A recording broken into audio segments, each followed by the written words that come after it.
My dear beloved brothers and sisters, tonight's jar episode, it's more informative than a reminder. We all know that the Prophet ﷺ is buried in the sacred chamber along with two of his best friends and the first two Khalifas, Abu Bakr radiallahu anh and Umar radiallahu anh. And that chamber once was the house of Aisha radiallahu anha.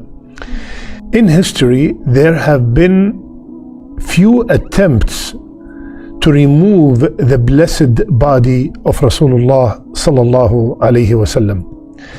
There were two done by the Fatimi Khalifa. His name was Al-Hakim bi Amrillah. He wanted to transfer the body of Rasulullah sallallahu alayhi wasallam from Medina to Egypt, to Cairo, so people can start visiting Cairo more, and that will bring him more business. He made two attempts and they both failed.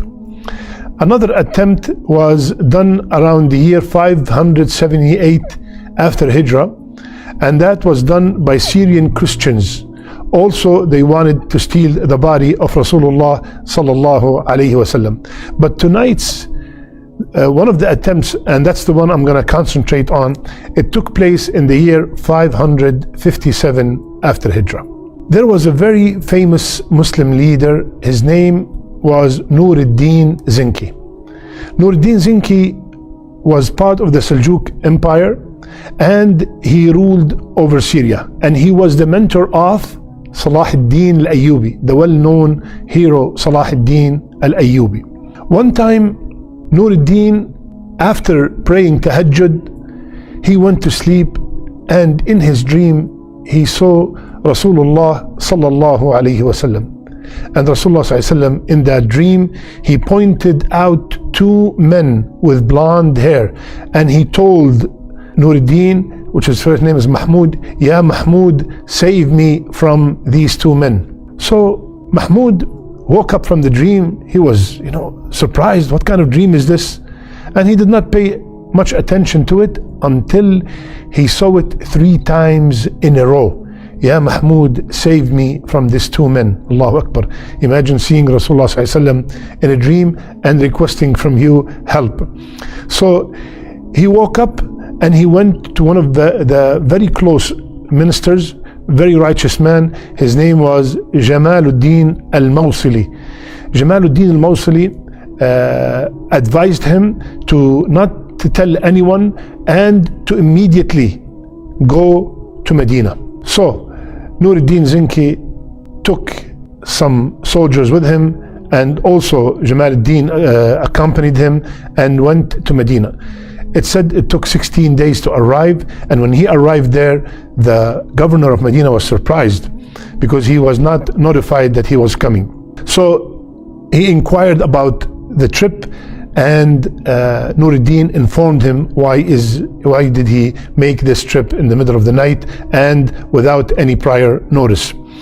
So the governor asked the Sultan if he can recognize the two men he saw in the dream. And the Sultan Nuruddin, he confirmed, "Yes, I can." So what they did is they announced all over Medina that we have the Sultan is here, and he wants to provide a lot of food and gifts to everybody. So when this news spread in Medina, everybody started coming, and the whole idea was to see and find out if these two men were among the people coming and taking the gifts. So a lot of people came, and they all get gifts and food, and they were not able to identify those two men. They were not among them.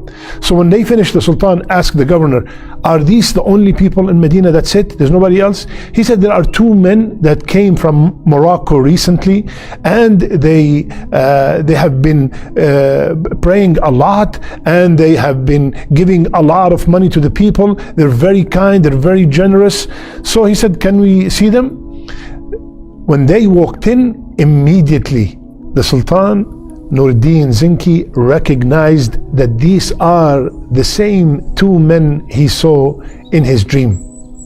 So after questioning them and asking them for their intention, they said, oh, we decided to stay 1 year next to the Masjid al-Nabawi, and we want to perform Hajj and spend all this time in ibadah. The Sultan, seeing them in the dream, he knew that they are not telling the truth. So he went to their tent and looked, he did not find anything. And then he saw like a kind of carpet. He took it out, and under it there was a lot of money.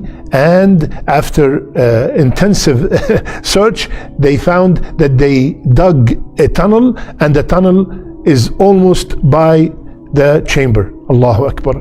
So they admitted to their mission, and they said, we are here to steal the body of Rasulullah sallallahu alaihi wasallam. And they were Christians, Moroccans, and they want to take it back to Rome. They were sentenced and they were executed.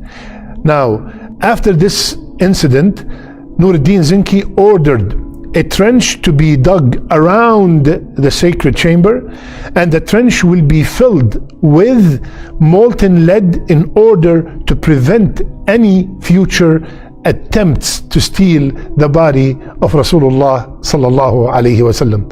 Allahu Akbar, Allahu Akbar. So my brothers and sisters, this information not too many people know about, and that's why when I found out myself, I wanted to share it with you. And there is a couple of lessons. Number one, Allah subhanahu wa ta'ala, He said in Surah Al-Ma'idah, Wallahu ya'asimuka min al-nas.